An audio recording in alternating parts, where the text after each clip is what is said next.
Halo dulur-dulur, assalamualaikum warahmatullahi wabarakatuh. Selamat ketemu kembali dengan channel kami dulur-dulur, channel yang membahas masalah pertanian budidaya kelapa sawit. Dulur-dulur, untuk menghasilkan tandan sawit yang besar-besar, ini memang harus tahu tekniknya dulur-dulur. Dia mau nggak mau harus batangnya besar, itu harus itu, karena tidak mungkin batang yang kecil bisa menghasilkan buah sawit jumbo, itu tidak bakalan. Ya ibarat kita mau mencetak batu bata, tidak akan mungkin batu bata itu dicetak dengan cetakan kecil, batu batanya besar, tidak mungkin.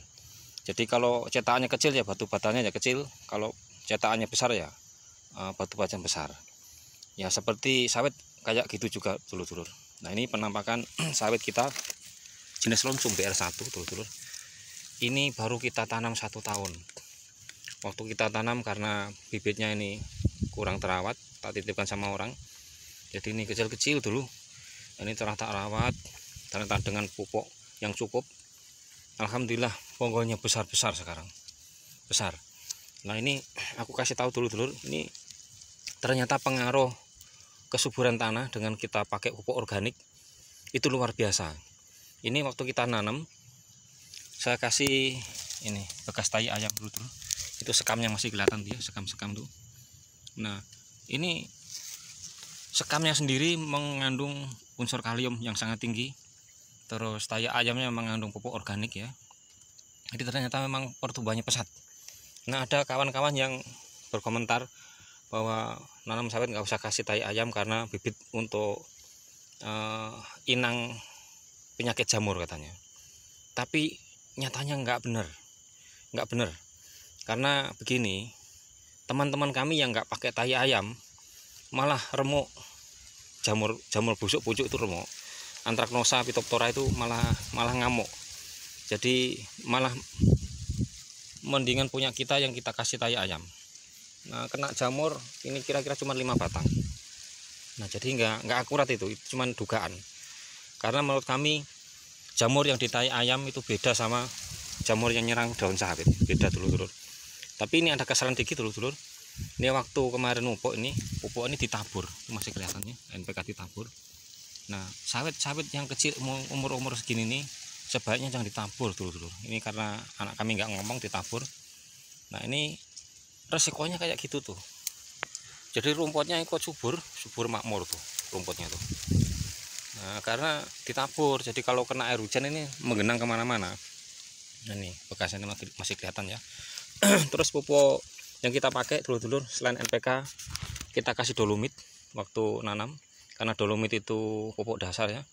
Terus fosfat kita kasih fosfor juga, P2O5 ya, kalau merek dagangnya bisa TSP, bisa TSP, SP36, rock fosfat. Cuman rock fosfat itu kandungannya kecil 21%, kalau TSP 46. Nah kalau SP itu cuma 36. Yang paling bagus memang TSP dulur-dulur. Nah dia cepat larut. Nah karena ini pupuk dasar harus kita pakai. Kalau kita pakai ini TSP sendiri untuk mempercepat pertumbuhan akar. Ini ternyata memang benar dulur-dulur. Ini pertama memang bibitnya benar, bibit bersertifikat karena bisa dipertanggungjawabkan. Kedua pupuk organik kita ya. Terus kasih pupuk dasar semacam dolomit sama TSP. Terus kita kasih NPK. Terus ini yang nggak boleh dilanggar dulur-dulur, waktu kita nyemprot ini tak bersihkan manual nih, nggak kena obat. Makanya pelepah yang paling pendek yang masih nempel tanah ini pun nggak mati dulur-dulur, tuh masih hijau semua karena memang tak piringan. Nah dengan diperlakukan khusus, waktu kita nyemprot itu harus dibabat pakai mesin rumput, kalau kami setil ya, jadi lebih cepat, jadi nggak kena obat. Kalau kena obat kimia walaupun nggak mati dulur-dulur, ya namanya rumputnya mati loh, minimal sawitnya tuh pelenger, jadi stagnasi, dia nanti nggak mau berkembang. Dia akan memulihkan keracunan dulu, kalau sudah sembuh baru berkembang, kan repot nanti ya. Hati-hati, kira-kira kalau nggak kena obat itu 2 tahun bisa panen, kalau sering kena obat bisa 3 tahun dulu-dulu, ya rugi waktu. Makanya jangan sembrono kalau misalnya pakai herbisida dulu-dulu, karena herbisida apapun itu sifatnya membunuh. Long tunasan aja mati loh. Jadi apalagi kalau kena sawit, memang tahan sawit sih nggak mati, cuman kelenger. Nah ini kan repot. Nah ini dulur-dulur, selain NPK dulur-dulur, kita kasih, nanti tak terangin satu-satu supaya jelas nanti ya. Jadi NPK itu ibaratnya makanan pokok dulur-dulur, nasi, lauk, sayur, NPK. Nah selain NPK, kita ini kan ya perlu makan buah, susu, telur, ya kadang-kadang beli bakso, buah-buahan macam-macam tuh kan. Jadi kan itu unsur mikro katakanlah ya. Nah pupuk yang kita beli di toko itu, misalnya sebagus-bagus pupuk lah, misalnya yang paling mahal kan yang saya tahu nih Mutiara Grower. Mutiara Grower itu satu sak aja hampir 1 juta. Itu pun nggak lengkap, karena memang unsur itu banyak. Itu cuman unsur makro ditambah misalnya kuprum, tembaga gitu biasanya, atau sulfur itu biasanya gitu. Cuman yang kecil-kecil ini nggak ada, kayak boron, molibdenum nggak ada. Nah untuk sawit ini supaya mendapatkan nutrisi dari unsur-unsur mikro dulur-dulur, nah kita kasih pupuk daun dulur-dulur. Di sini kami pakai Plant Catalyst tuh ya, Plant Catalyst. Nah Plant Catalyst ya, ini saya bacakan, ini sangat lengkap nih Plant Catalyst dulur-dulur. Kandungannya lengkap bener, jadi unsur-unsur mikronya tercukupi. Nih ya, pertama karbon, ada unsur nitrogen, ada P2O5 fosfat ya, terus ada K2O, kalium oksida, ada sulfur atau tembaga, ada boron. Boron itu kalau merek dagang yang kita pakai itu borat biasanya ya. Nah ini sangat penting nih boron ini dulur-dulur, karena boron itu salah satu unsur yang diperlukan untuk tanaman dalam perkembangan juga perlu, kalau sudah menghasilkan juga perlu. Karena dalam perkembangan ya TBM ya, tanaman belum menghasilkan, sawit ini istilahnya biasa TBM dikatakan. Nah itu untuk merangsang, mempercepat pembentukan tunas baru, pondoh, umbut, itu boron itu yang berperan. Nah kalau misalnya sawit dewasa yang udah berbuah, itu untuk mempercepat atau merangsang munculnya bunga. Kalau tidak percaya dulur-dulur, nanti kalau punya pohon kelapa, buahnya nggak banyak ya, pupuklah pakai boron 1 genggam aja, ditabur keliling itu, tunggu kira-kira 5 bulan, insya Allah nanti rimbun itu, rame itu buahnya tuh. Nah ini contohnya dulu nih. Ini di bawah sawit kami ini tak kasih, sebagian ini tak kasih cabai rawit, ini tak pupuk boron itu dulu. Walah rame kayak demo 212 tuh, kayak reuni di Monas tuh ya. Alhamdulillah nggak pernah benih cabai. Nah kenapa saya kok tanam cabai capek-capek? Nah ini saya ini paling hati-hati menghindari pestisida kemakan ke dalam tubuh, karena itu termasuk karsinogen, itu pembawa munculnya kanker, pemicu kankernya, munculnya kanker. Jadi sebetulnya munculnya penyakit macam-macam itu dari kesalahan kita sendiri ya. Kebanyakan kita nggak sadar racun-racun pestisida itu ketelan. Nah, kalau ini kan tanpa tak semprot, alami. Karena kalau tak semprot, kami sama aja ngeracun diri sendiri. Ini aku tanam tujuannya emang sebetulnya bukan menghemat, sebetulnya menghindari pestisida masuk ke dalam tubuh. Jadi aman kami. Terong juga ya tak tanam karena kami hati-hati masalah pestisida, karena penyakit muncul itu dari kesalahan yang kita makan sendiri biasanya. Nah ini tak bacakan dulu tadi sampai boron ya, boron, terus ada chloride Cl ya, terus natrium Na. Ini biasanya kalau makanya orang sekarang di YouTube tuh banyak yang pakai pupuk dapur, pupuk garam dapur, karena natriumnya tinggi kan, NaCl ya.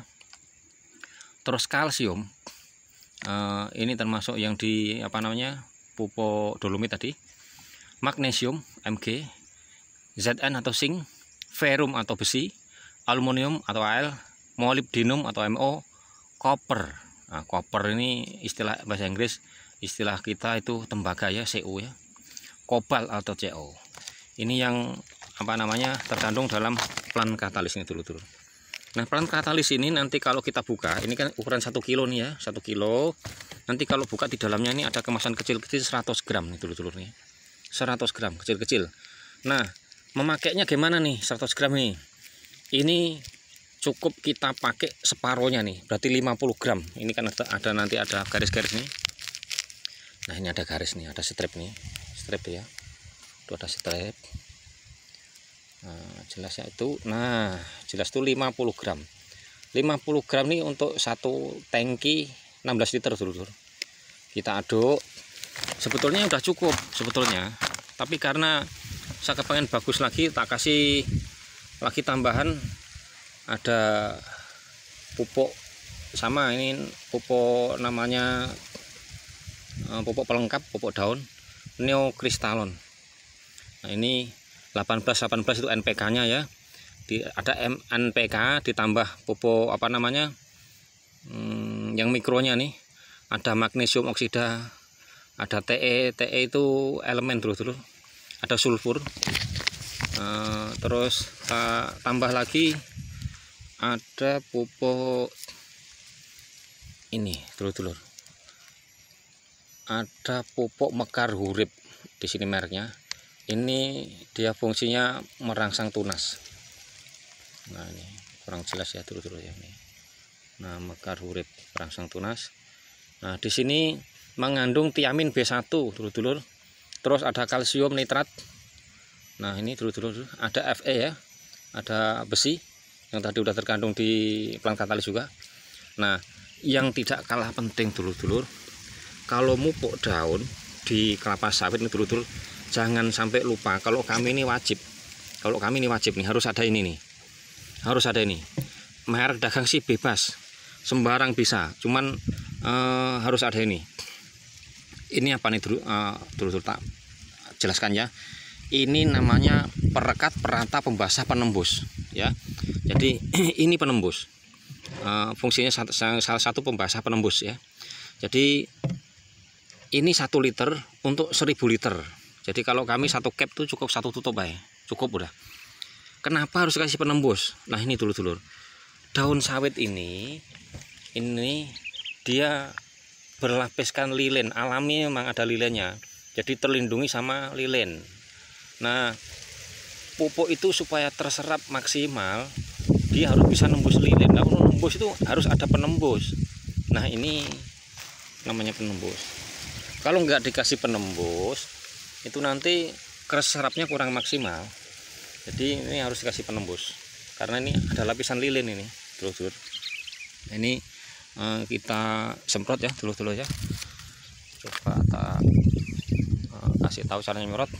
Ini dulu ini nyemprotnya ya dari bawah dulu, dari bawah seret. Nah, bukan ke atas, jangan dari atas ke bawah, kebalik ya. Kalau dari atas ke bawah gini mentok sama daun ini, mentok sama daun, jadi nanti malah nggak bisa bergerak. Kalau dari bawah aman dulu ya, angin besar nih. Nah, ini dulu dari atas, dari bawah ke atas no. Nah, itu juga tuh dari atas ke bawah tuh. Nah, ini bolak-balik dulu dari daunnya tuh bolak-balik nyemprotnya. Sebenarnya dulu semua tanaman itu stomata, atau kalau istilah gampangnya ya mulut daun itu ada di bawah nih, bukan di atas. Di baliknya daun di bawah. Di atas juga bisa, cuman kecil. Istilahnya kalau di bawah ini mulut untuk makan, yang di atas itu hidung. Hidung juga bisa untuk masukkan makanan kalau di kedokteran itu emang bisa. Tapi yang pas itu emang di bawah, makanya nyemprotnya harus atas bawah. Nah, ada yang ketinggalan dulu tadi, yang penembus ini fungsinya juga untuk perekat.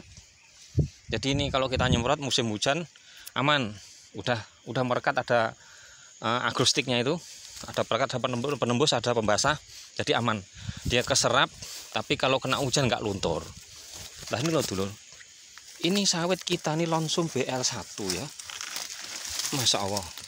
Ini umur 1 tahun, besar, bongkoknya super besar.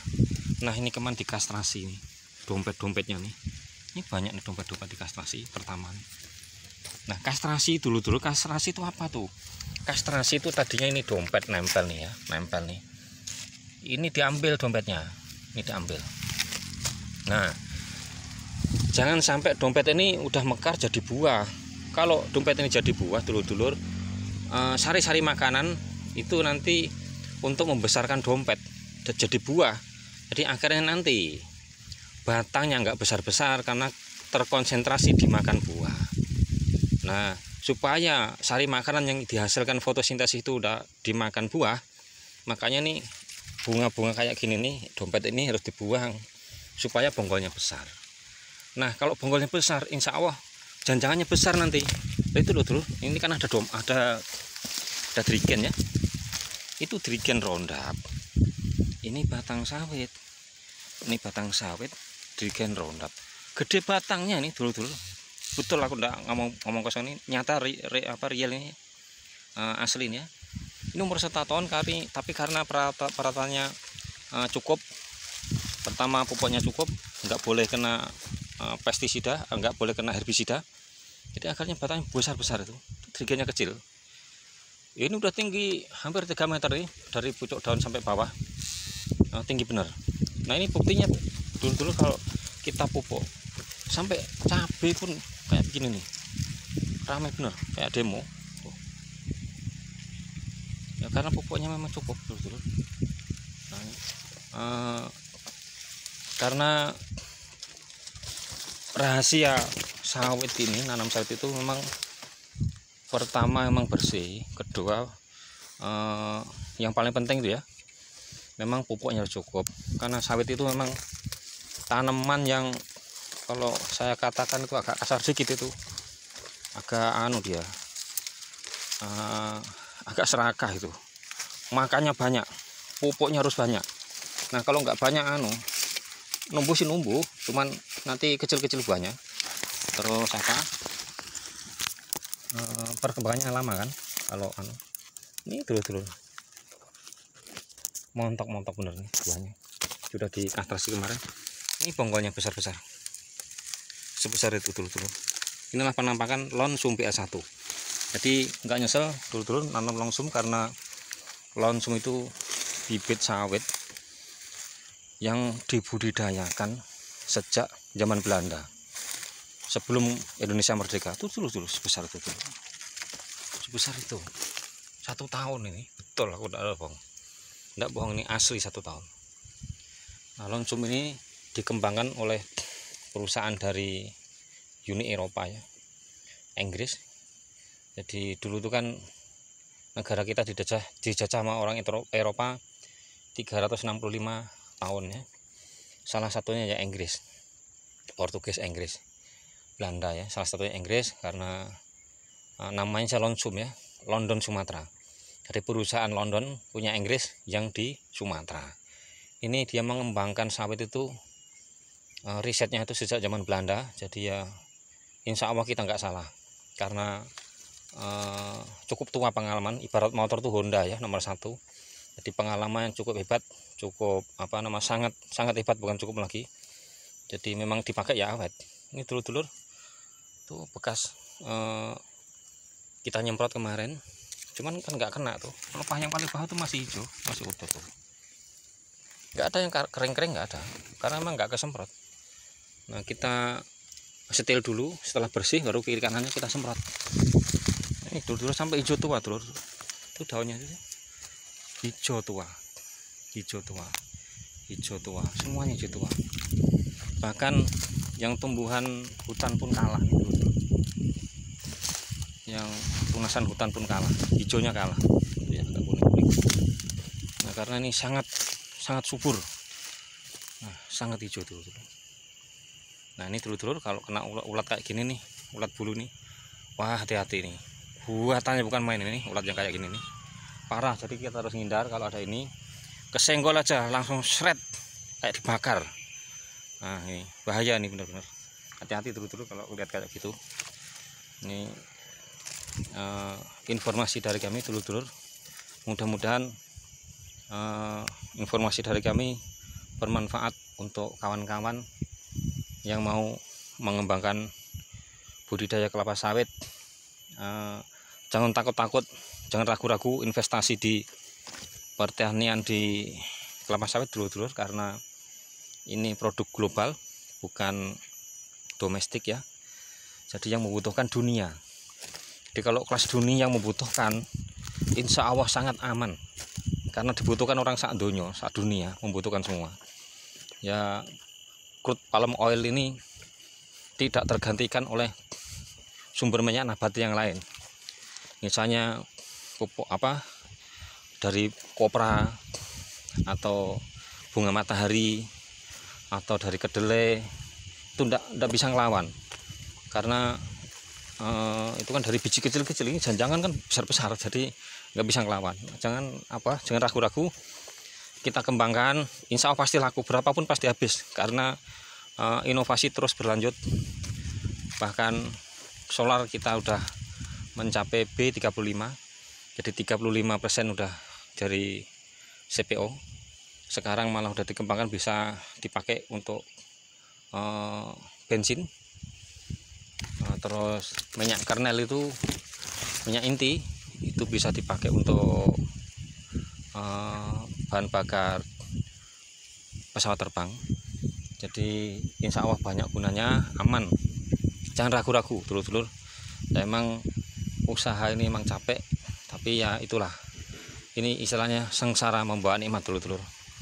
Ya gitulah dulur-dulur, saran dari kami, masukan dari kami, mudah-mudahan ada manfaatnya. Apabila ada kata-kata kami yang salah, mohon dimaafkan dulur-dulur ya. Minta tolong jangan lupa di subscribe. Cukup sekian. Wassalamualaikum warahmatullahi wabarakatuh.